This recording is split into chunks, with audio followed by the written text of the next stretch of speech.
And this guest that we're having today, Albert Ramos, came through training, I think, in about the last part of 2012. So he's been with us about 4 years now. And let me tell you, he has a story to tell. It's just a great example, folks, of somebody who looked at our business just like you are looking at it. He did his due diligence. I don't think he ever came down and visited us here at our office, but not many people do. But he checked us out with the Better Business Bureau. He did his research.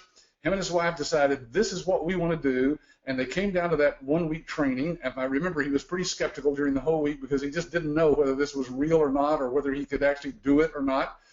And well, you'll see. Hello, Patrick. Hello, Eric. Hello, everybody.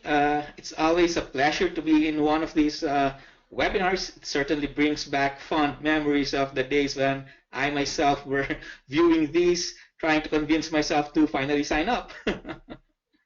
Yeah, you came to quite a few of these webinars yourself, didn't you? Yeah, yeah. You know, I've had people on these webinars, Albert, for over a year, you know, watching, investigating, trying to find something that, you know, is bad about us. They can't find anything, so finally they say, what the heck, I'll just sign up and go down and find out if that training is what they say it is. Yeah, well, certainly it didn't take me a year, but I think I viewed like 2 or 3 before I signed up. That was the best decision I've ever taken in my life, I guess. Well, that's a great testimony, Albert. Just so people know, you are a real person. You're in Las Vegas. Yes, it's a very windy day right now here in Las Vegas. Certainly cold. We're used to the warmth, but we're okay. And you're actually, you said earlier, when we talked earlier, that you're actually there in your home doing this interview. But that's I'm here at home right now because at the moment I don't have a desk in my office. It's been taken over since we needed to add more people, and we're planning to make a much better choice of where to move. We've already made 3 moves in the last 4 years because of the business growth. But we've decided that this time it's going to be a radical move to a much larger space. I mean, it finally dawned on us that it doesn't make sense to make the small increments when you're moving. So we'll find a much larger office, and hopefully I do get to reclaim my space in that office.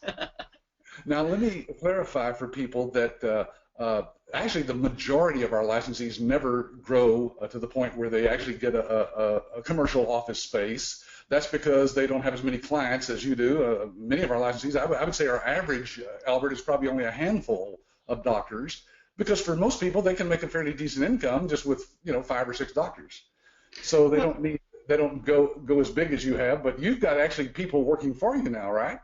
Yes, I do. There's a total of 7 of us doing the medical billing, and at the moment, as in these last few days, including today and tomorrow, we're in the process of interviewing several more applicants because I was gonna say we are planning to add, but the truth is we need to add 1 or 2 more to the staff because of the recent new signups that we've just had. Now that 7 includes you and Army then, right? Yes, that 7 includes me and Army, so there are 5 other people working for us right now. Yeah, so by the way, folks, this is a picture that we took there at the end of the training workshop when he and Army graduated, so to speak. We certified them as certified medical revenue managers, and there they are with their certificates. And that's his wife. She is actually full-time in the business too, right? Yes, she's also full-time in the business, and seeing that picture right now, once again, brings fond memories. It was also my birthday that day when we were given those certificates. Yes, I remember that. Yeah. Well, that was a good birthday present for you, wasn't it? Oh, certainly. Yeah, certainly. All right. Now, so I'm going to ask a few more questions of Albert just to kind of get this whole thing started. But, folks, remember, this is live.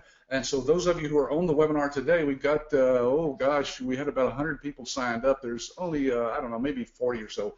But the point is that this is your opportunity now to ask Albert any question you want. If you ask him how much money is in his bank, we probably won't tell you that, but anything less than that probably we can share with you.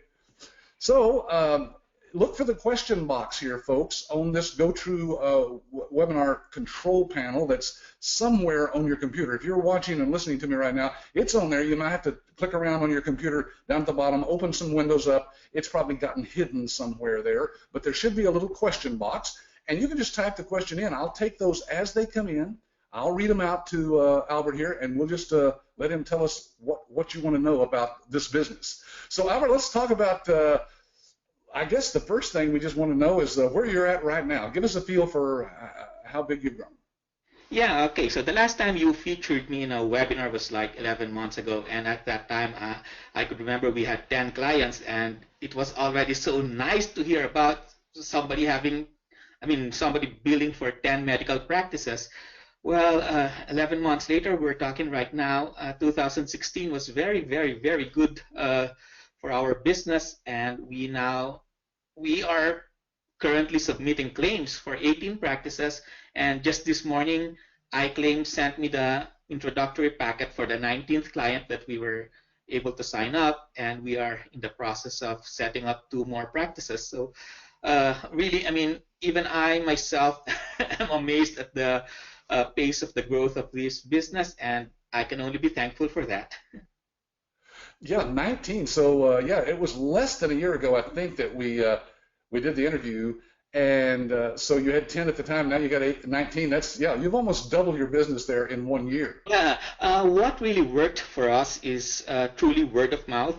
And if I am to draw like a diagram or some kind of a tree or whatever, all 19 of them, I can sort of draw a line between one and another practice, because, like I said, they all bloomed from the very first client that we had. I'm not necessarily saying that all the 18 others knew that first client, but one client knew another, and then they knew another, or whatever like that. So it's purely word of mouth. The thing is, if you do a good job for one of them, these doctors know a lot of other doctors, certainly, and that's how, at least for us, that's how we grew our business. Folks, if those of you who've listened to me before, you know that we tell you that there's not a lot of selling to do. You either have something that doctors need or you don't, and once you have a contact with one doctor and get started doing the billing with that first doctor, then some licensees, just like you, Albert, they say, well, we didn't do anything to grow the business. We didn't go out and knock doors or make phone calls or sell, because it grew organically. That's because you do a good job. Like you said, doctors know one another. I did not have any selling experience prior to this, and maybe up to now, I don't know how to sell. But out of all the things that were taught to us during the training, the one and only thing that works up to now, for me at least, and that's because I don't have any selling experience, is being a perceived expert.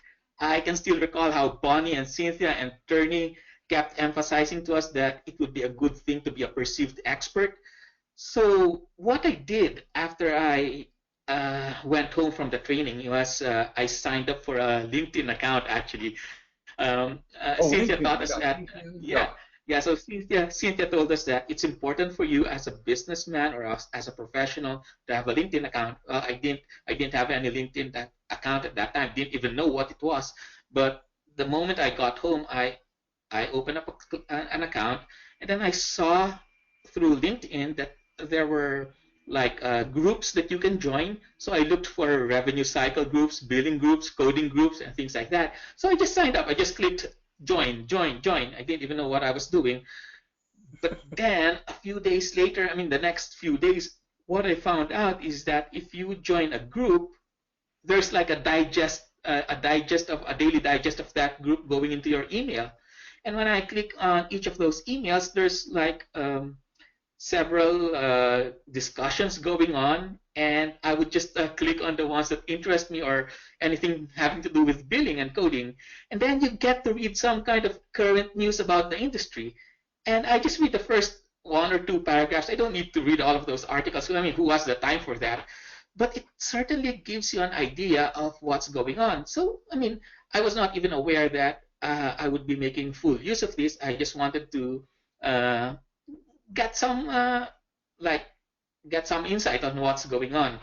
So what happened is when I finally got to talk to these doctors or managers, a question always comes up, and because I and because I saw those in LinkedIn, I was always able to give some kind of a nutshell opinion or whatever you call it. Oh yes, certainly this is going on. Oh yeah, they canceled that thing. Oh yeah, they're now introducing this. So for whatever reason or for some reason, the doctors now started asking me something, and I didn't promise them I'll have the answers to each of their questions, but I promised them that I'll look it up. And then that's what I did. Every time I go home, then the next time we speak to each other, I'm able to give some kind of an opinion on that subject matter. And then I think that's one of the reasons when they finally started respecting what they know about the industry, even though it's always just the first paragraph or two that I know. And the very first client that we signed up, I've been talking to him for several months already. He was a startup clinic, but he already had a biller.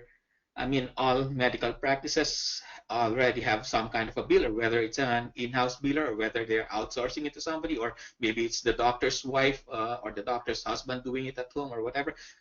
Each of them, they all have a biller. So that's the same thing with this startup practice. They already have a biller, but still, I was always in their clinic. I mean, I didn't have anything to do anyway, and they didn't have that many patients yet. So the doctor just, yeah, I get the chance to talk to the doctor while hanging out in the lobby of the clinic, and then every time he asks a question, oh, I'll look it up for you, I'll look it up for you. And then because I put myself in that position, the moment he realized that his biller was not doing a very good job, guess who's next in line? Because I was already there, I was available, and it was the day before Thanksgiving of 2013 when I finally got him to sign me up. And I can still remember that day. It was the day before Thanksgiving of 2013. Yeah.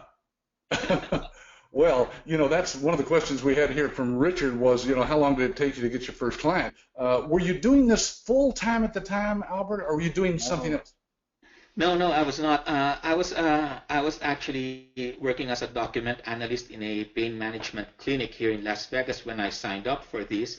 And then for the first 6 months after I signed up, I was still full time in the office, not in the business.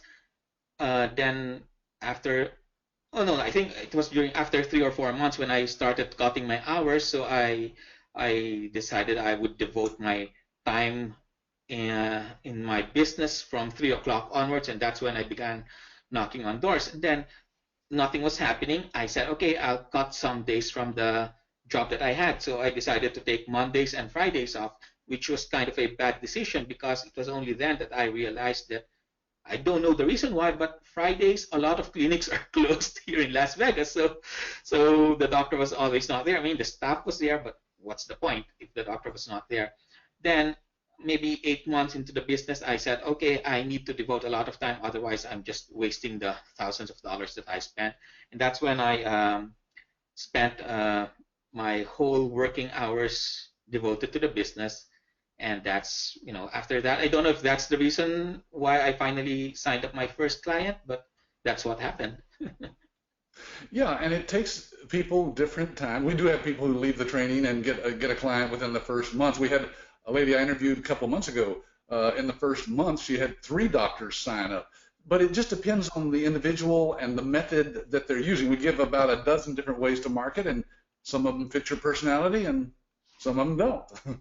Well, Patrick, I don't know if you remember. It's just that, I mean, I'm just going to say this because you don't know what's coming to you.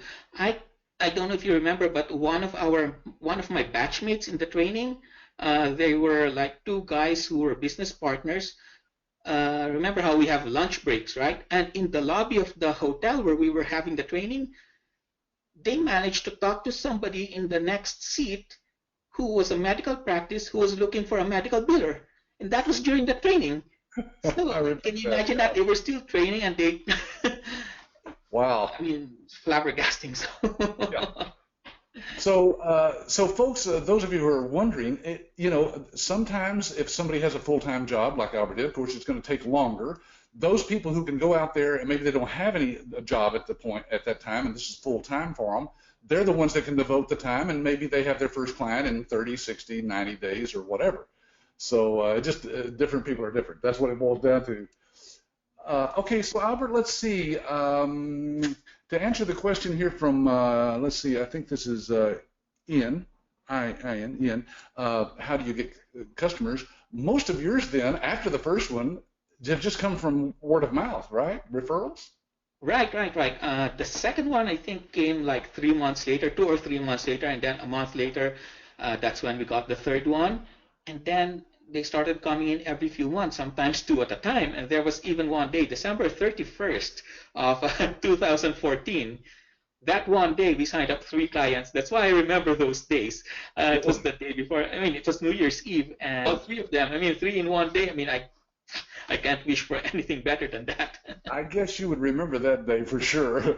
All right, let's see. Chris is asking, Albert, how long does it take to start earning a decent income? I can. Well, let's talk about that on a per client basis.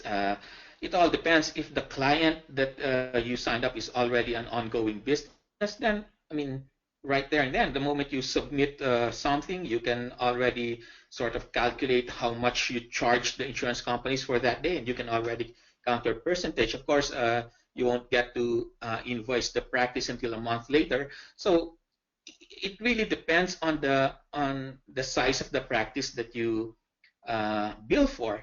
For example, with me, a lot of these clients of mine are small practices. To be honest, it sounds so big that we are billing for 18 practices right now, but I'll be honest with you, a lot of these are single physician or 2 physician practices. I would say that the average would be 4 or 5 physicians each, but we do have 3, I think. 3 of our clients have 10 doctors or more in their practice, and certainly those are our cash cows, so to speak. But so I can't answer that question definitely, but it all depends on the size of the practice. We sort of, I mean, the niche in the industry that we found ourselves into, the startups. So it's a little tougher for us because it takes like several, like 2 or 3 months for these practices to finally start seeing significant number of patients, and that's the only time we also start earning any significant amount of cash. But if the practice that you signed up is already an ongoing entity, then from day one, count 30 days later when you can invoice them, but from day one, you are technically already earning. Yeah, I've had licensees tell me in these interviews that they've gotten a return on their investment, meaning what they put into the business with our license fee within 6 months. But it just depends on the business. Yeah, I would say that's true. If we're talking about the return of the investment, maybe even less than 6 months for me from the time I had my first client. Of course, it's probably 4 or 5 months for us after we got our first client when we had a return on our investment. Yeah, that kind of fits in with Ron and Denise. They're asking, can you discuss the cost and revenue that's typical with your clients? Can you give us a feel for I don't know, one of your clients with maybe an average of 4 or 5 doctors, what kind of revenue would there be? How many claims, for example, are you submitting and so forth? Yeah, I would say with my typical 4 or 5 physician practices, I would probably be submitting maybe 40, 50 claims a day, or 30 to 40 claims a day. So at the end of the month, I would probably be earning like 2,500 or something for the average client. And of course, I mean, because it's no longer just me and the Army who's working on the business, we now have employees. So there's overhead to take away from that.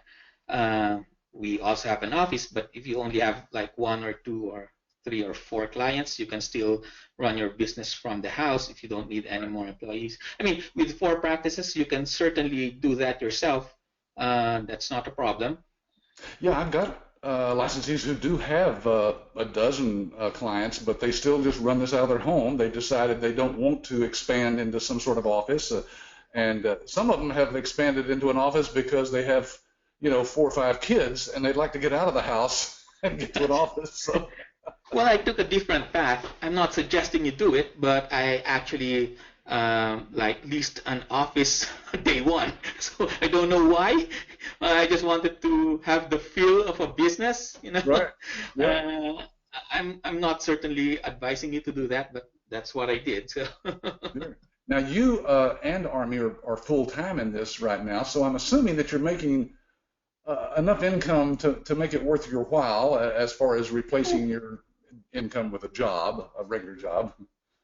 oh, certainly. And there's also a lot of perks with owning your business.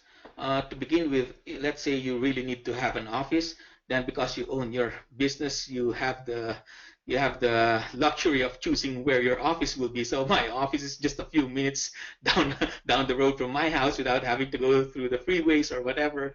That's certainly one of the perks. And Sure. also you get to choose your working hours. Yeah, that's true. When you're in your own business, man, sometimes you put in a whole lot more hours than you do working for somebody else. But like you said, there's lots of perks to that too. That's You're true. not That's making true. money for the other guy, you're making money for you and your family, so it all works out there. This is from Joel. How hard is it to persuade a doctor to switch from his current medical billing situation and go with you? Oh, well, we've gotten to the point where they're now calling us because of the word of mouth. Like I said, if you do a very good job for one of them, for one of your clients, certainly you'll get a lot of recommendations. And you know how doctors always like talk to each other, whether professional, I mean, within the job or outside the job. They're always with one another, whether it's in the golf course or in a restaurant or whatever. And a lot of times we've found out from them that a lot of the things that they're talking about is actually the revenue of their practice. And if you're doing a good job for somebody, you don't even need to sell yourself. That client of yours will sell you to the to each of his friends who are in trouble with their revenues. Then that's when you come into the picture. And the moment you meet, it's not the beauty about being referred by a colleague of theirs is that when they see you for the first time, you're not just somebody who's like a sales rep or whatever. No, you're somebody who already has credentials of doing a good job, earning money for the practice or whatever. So you're kind of in a higher level when the doctor finally speaks to you. Yeah, yeah, that would put you. In fact, I have licensees who tell me that they're making more money than the doctors that they're doing the billing for. So, it takes some of the intimidation away, doesn't it, when you realize that, hey, I really am providing a valuable service to these doctors and increasing their revenue as well. Lynn wants to know, Albert, what are the drawbacks in this business? Oh, okay. Okay. I don't exactly understand what you mean by drawbacks. I mean, I'm guessing you're talking about disadvantages of running this business.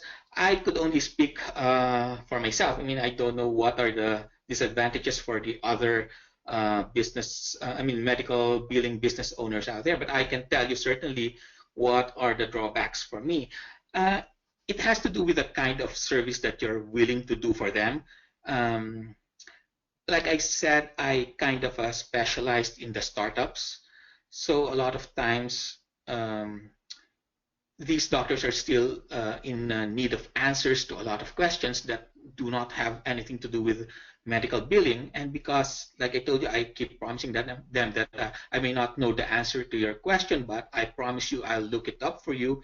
And I always do that. So one of the drawbacks for me is if there's any problem at all in the practice, whether it's with the employees or whether, I mean, some trivial matter like where to have their prescription pads printed or things like that. They keep asking me, they keep calling me. I guess I mean, they've gotten used to it. So I have to kind of agree to that. I mean, I have to keep answering their calls, certainly. So I'll give you the most, I don't know if I would call them ridiculous, but there are times when I get a call from a manager of a practice, and they'll tell me, "Hey Albert, we have this one patient who takes a lot of narcotics. do we agree to just refill his prescriptions, or do we refer him to a pain management specialist? I mean, I'm your medical biller, but because they've gotten spoiled to me having the answer to everything. Well, I mean, how do I answer that? that speaks volumes, though, to you, Albert, that you're right. We told you to position yourself as the expert. They now look at you as the expert in everything. And exactly. So they would ask you that question, but you're right. That's not something that a medical biller would be able to answer. But hey, you can give your opinion, but you know. All right, let's see. Corey says, typically, how much income do you average per client annually? Let's kind of reword that, Albert, in this way. Give people a feel for what kind of revenue you bring in for doctors, and then give us a feel for what kind of percentage you take for bringing in that revenue. Okay, yeah. And in answering this question, I probably also need to take a look back on what I could have done differently. I mean, as we all say, hindsight is always 20/20. I'm not saying that I have regrets, but there are certainly some things that I would have done differently if I were to do this all over again. So the first question, what kind of revenues? Well, I keep coming back to my previous answer to you that I sort of specialized with the startups, as in brand new practices. I got in touch with them when they were still in the process of hiring staff, or even constructing the clinic, or just having their forms printed or whatever. So I certainly wouldn't earn anything out of that practice for the first 2 or 3 months. But let's talk about them already being in business. So because they are startups, I would say that their typical monthly revenue would be anywhere between 15,000, yeah, that's too low, and I'm talking about the single physician practices, to let's say 40,000. That would be very decent for a startup single physician practice. So at the end of the year, it does not remain 15 or 40,000. It goes up to maybe 60, 70, 80, even 100,000 per month after 1 year. And that's the kind of money we bring into them, and they probably stabilize. I would say they would stabilize at 70 to 100 per month. If they keep being just a single physician practice, they never go more than that, I would say. And then the reason why I said I'll comment about things that I could have done differently, it's because of this. I told you that it took us 13 months to finally sign up my first practice. And in getting that first client, I sort of had to agree to a low percentage. And I don't know if I would have done it differently. I wanted to shoot for like 7%, to be honest. I keep hearing that 8% is supposed to be the national average, but I want to keep myself low. I was trying to shoot for 7%, but this was a very stingy doctor. I agreed to 5%, which yeah. You look back and regret that, don't you? yeah. And now the thing is, I mean, it looked so good at that time. This was my first client. I mean, I've already spent 13 months and a couple of hundreds of dollars after the investment that I made for my license. Now, the biggest problem for me was, if you remember, I told you that all 18 of them was by word of mouth. So that word of mouth includes the percentage that I was charging. That's right, yeah. So if I were to do this all over again, I would probably stick to 7%, but I don't know if I would have signed that first client if I, stuck to that rate. Well, right now, because we've gotten to the point where they're now calling us, we have finally gotten away from that 5%. We now have clients that we're charging 5.5, 6, 6.5, 7. I even have 2 clients where I'm charging 7.5%. So, yeah, with the trust that you gain from these doctors comes along the clout that you develop over the industry or something like that. Yeah. Yeah, so if you're charging, let's say 7%, and they're bringing in 100,000 a month, right? That's $7,000. That's so yeah. So you can make some good money just with a handful of doctors. All right, let's see. This one is from Tim. He says, "What is the rejection your rate or percentage of claims that you have to follow up on?" So once you've sent them through iClaim, how much follow up is Oh, there? okay. Here's another thing where I would answer that with a look back on what I could have done differently. Uh, I would say that the trifecta that I would have pushed these practices is to get them to not only sign me up for billing using iClaim, of course, but if I had gotten them to use the EHR, EMRX, plus the code write service, the coding Right. service, oh my God, I don't know if I would even get any rejections at all. I would probably have zero rejections. But because I'm not a salesman, I I just wanted my first client basically. I just wanted to do billing or something like that. But once I got my feet wet, that's when I realized I should have pushed for the other services because if you get them to sign up uh, those three services, or maybe in a perfect world, all of these services being that you are actually offering as a licensee of ABS, then I would say you wouldn't get any rejection at all. Well, of course, there's also the factor of the eligibility, and that's beyond your control because Right. the doctors will have to check if the patient is eligible. And I would say that if a patient is ineligible, as in the coverage has already lapsed or whatever, then you certainly will get rejections, none of which is your fault because if you are to be the one to check the eligibility for them, that's already too late. They've already seen the patient. Yeah. So, but beyond that, I mean, beyond the eligibility, providing that all of the patients they see were actually checked by their staff, by their front office to be eligible, then certainly if you are doing code write for them plus iClaim plus EMRX, it certainly makes a lot of things easier for you. And if all of my clients were using those three services at least, I would easily double my income right now. But then having said that, actually, if you are able to get them to use the EHR, as in EMRX, there's a built-in system in that software to check the eligibility, and they would certainly be happy uh, that they will not be seeing any patients at all that is deemed to be ineligible. So that certainly helps in reducing the rejections.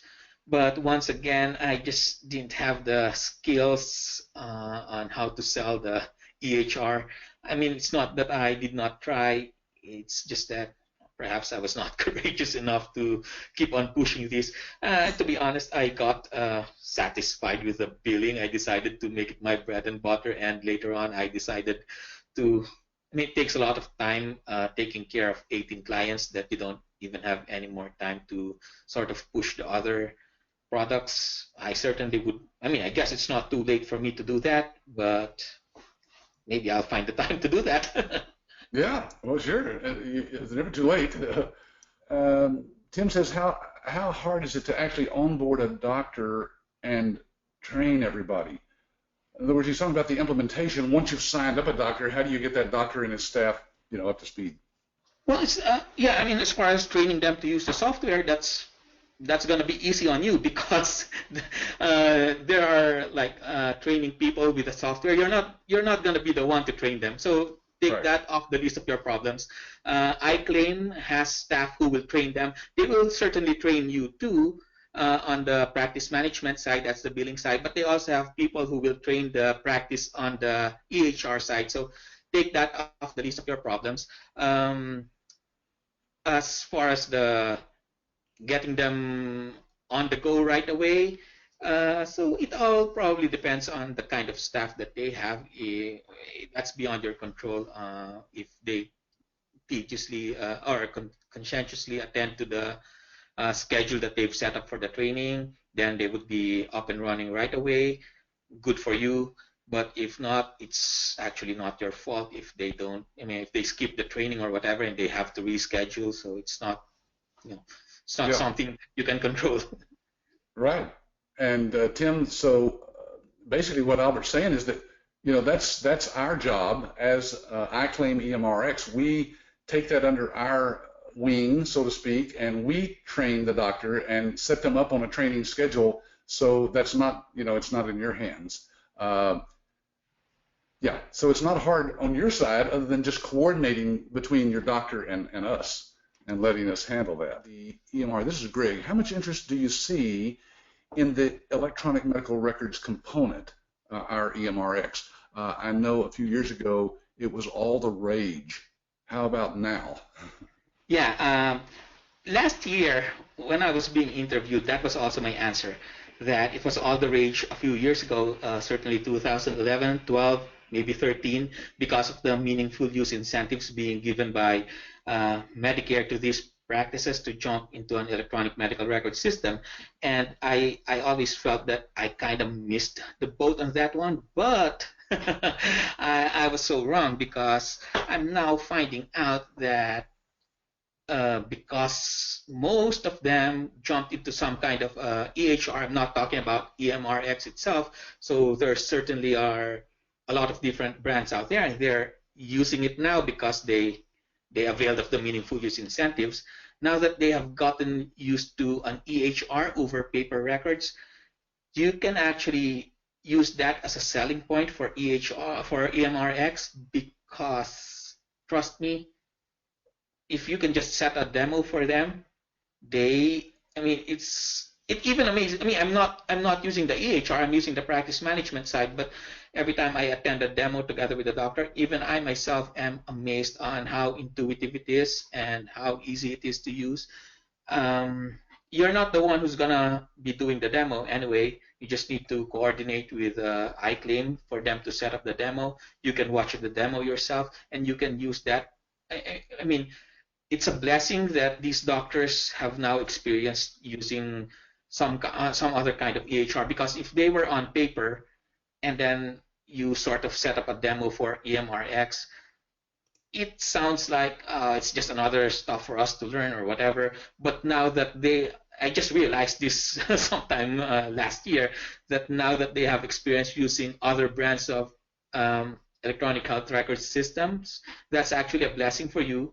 That makes it easier to switch them to EMRX. Yep, that's right. Because then they have the difference that they can see, not like if they're 3 or 4 years ago when they're just jumping from the paper records.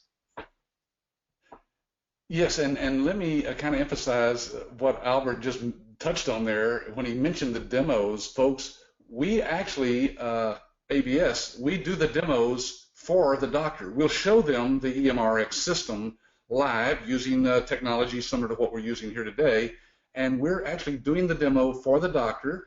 You can be on that demo as well, of course, watching and listening and hearing what we say, but we're doing all that for the doctor and answering all the questions.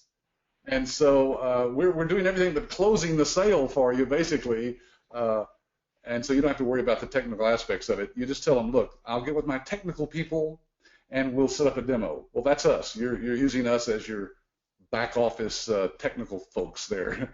Let's see, Kyle asks the question, Albert, is that, you mentioned earlier a figure of about $2,500 when we were talking about what you'd make maybe off a doctor. Well, it also all depends.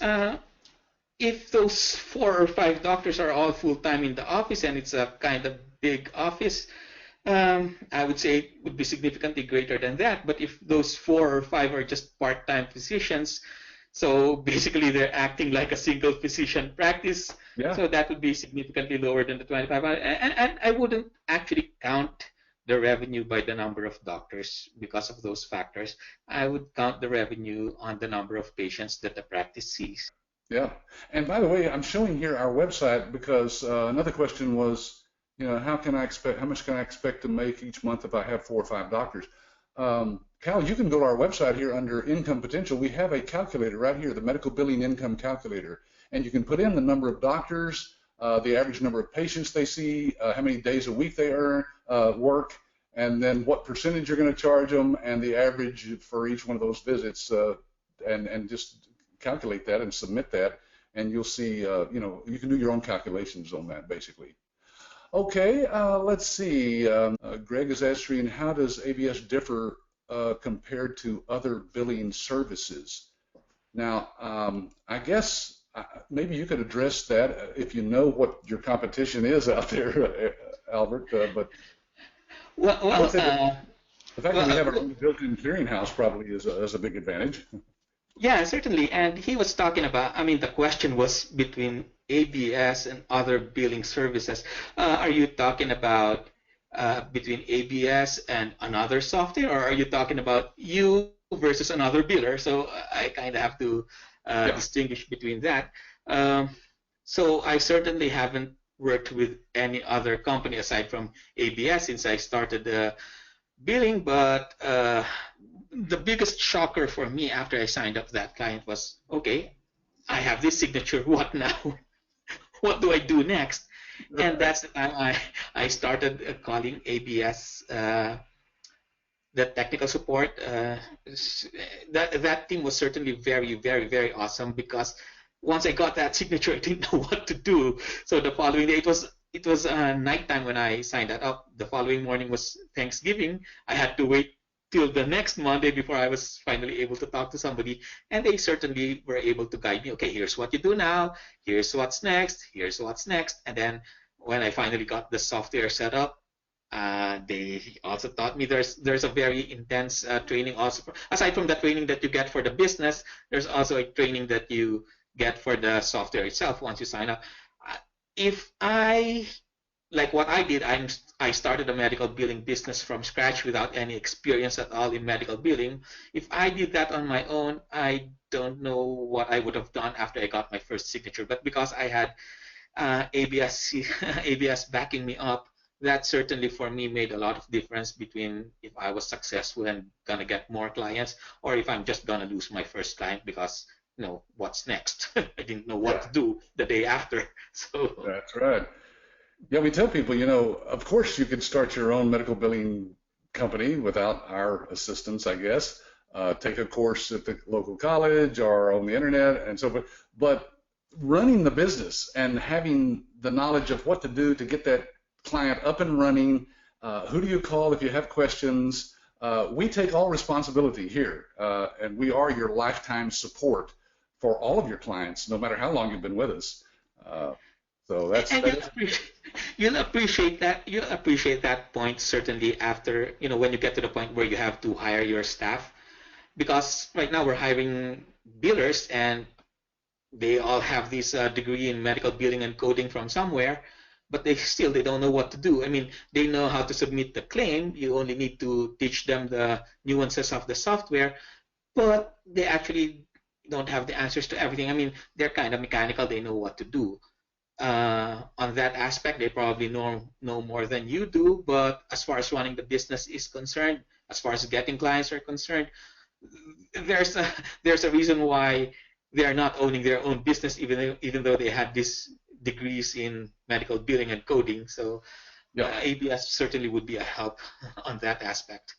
Yeah, I mean, it's almost a common thing to hear of people who go and take a course in medical billing or coding and then never, they never get a client because they don't really know what to do at that point with that knowledge. It's kind of like a painter who learned all about mixing paints and applying paints to a house, but never knew how to sign up a client to paint their house. Let's see. Tim wants to know, Albert, if the people that work for you, are they actual employees or independent contractors? Oh, it all depends on you, but mine are all employees. Okay. Yeah, and lots of licensees choose to have them as just independent contractors and Yeah. It work all out of depends on yeah. you. Yeah. Yeah, they work out of their home because it's a cloud-based system. They can log in and they can manage people from anywhere rather than Yeah, having an that's true. office. Of Yeah. course. Yeah. Mhm. Okay. Well, Albert, here it is. The hour's up, and so I've got a few more questions I'm going to address to folks here. But Albert, I wanted to let you go. Thank you so much for your time. I appreciate your input today. This has been, I'm sure, very encouraging to a lot of people. Well, thank you very much too. And like I said, it's always a pleasure being in one of these webinars. Yeah, it's always fun to be here. Yes. Well, thank you very much, Albert. And any other questions that come in that maybe apply directly to you, I may have them get back with their representative here at ABS and let them maybe give you a call and speak with you if that's okay. Certainly, yeah, that's fine.